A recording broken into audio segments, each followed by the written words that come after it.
for three. Good! Washington, Golden State, let's get it. Wait, hold up, man, hold up. That our coach, or is that a Colombian drug lord? Alvin Adels Night Kerr with the little tribute. As much as I want to, I can't fault him for it. Let's jump right into the meat of it. Draymond versus Beal.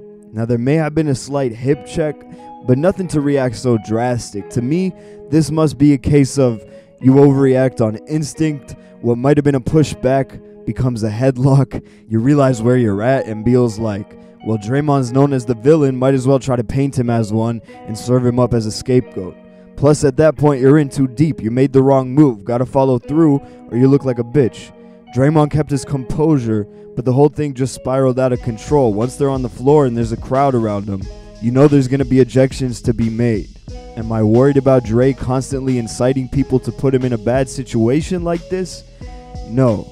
That's the intimidation factor that we know, love, and need. Am I worried about constant events like these frustrating our guys and getting them into more trouble in the future? Well, yes and no. It's still so early in the season, you can't let this thing get loose, but I trust in the sense of urgency to keep things under control.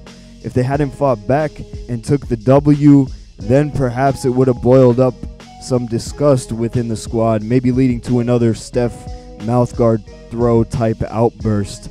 But what I'm really worried about is the officiating. How else are you supposed to react to being put in a chokehold but to struggle and try to spring free of it? How does that equate to an ejection? Now, I won't play the victim card here because Draymond or otherwise, the outcome would have likely been the same. But the problem is that Draymond's got the target on his back. Him being the aggressor, he'll be in these situations a lot more often than the next guy. Just an ejection is detrimental enough, but these technicals also do add up pretty quick, and it won't be hard at all, especially for him to accumulate the 16 needed for that suspension. But that being said, I would have wished to have Jordan Bell active on a night like this. There aren't many better options to fill in for Draymond than him. Kerr probably wanted to give Looney a chance to fight for that team option with the deadline approaching. But thankfully, Looney was up to the task, and D West was huge as well.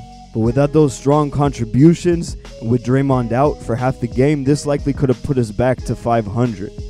But like I said, man, Looney was big. And we see this from Kerr from time to time. He might go days without giving a player so much as a glimpse of the court. And all of a sudden he says, here you go, man. Tonight's your shot.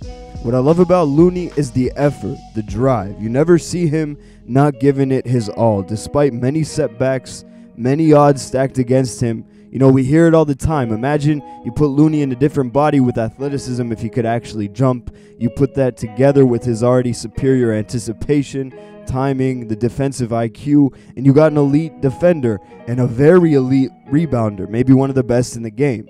Well, you know what? I'm tired of that. How about we focus on the strengths, what he has, not what he lacks? Because I'll tell you one thing, any day of the week, I'll take a man that understands the game, understands how to move, how to position himself, to make solid plays. I'll take that player 10 times out of 10 over a Damian Jones, an Anthony Randolph, a dude that possesses all the physical attributes necessary, but just simply can't figure out how to put it all together. That's about double the frustration when you're salivating at the lips at a prospect's pure athleticism on the practice court, witnessing the windmill throwdowns, the quickness, vertical, all wrapped up in a long 7-footer. And you're thinking, man, give this dude a proper coaching and training staff, wait on him a year or two, and he'll be the real deal. Only to see he's just lacking some key mental traits that can't be taught. Now, I'm not saying Damian is done. I haven't given up on hopes of him being half of what Ezeli was. But man, that's exactly case in point. I wouldn't be surprised another season, 2 seasons pass, and he's at exactly the same place that he is now. There's a lot more to playing basketball at this level than sheer physical traits. There's a necessary edge, a fire, a drive, intensity that, though he's grown less passive and more comfortable, Damian simply lacks at this point. Sure, he can study the game and work with Ron Adams and the rest on positioning, increase the IQ, and even that is not normally something that comes along so late, but there's no film to study that'll motivate. That's got to come from within. Maybe as the clock begins to tick, these things will start to come. But don't be like me, people. Don't get your hopes up. Avoid labels on guys and you won't be disappointed. Damian came out of college immediately. I said, next Azili. Now for the rest of his career, he doesn't live up to that. He doesn't impress, and I grow weary. Nonetheless, Damian Jones' rant tangent out the way, there is a point behind all this, and that is to focus on the positives. There's so much we wish for Looney to have. Why? Because we know the strengths, we know what he's capable of, and let's not get caught up and overlook that. For an end-of-roster guy, the man has more than you can reasonably ask of him. Great touch, as I mentioned, the intelligence in his game.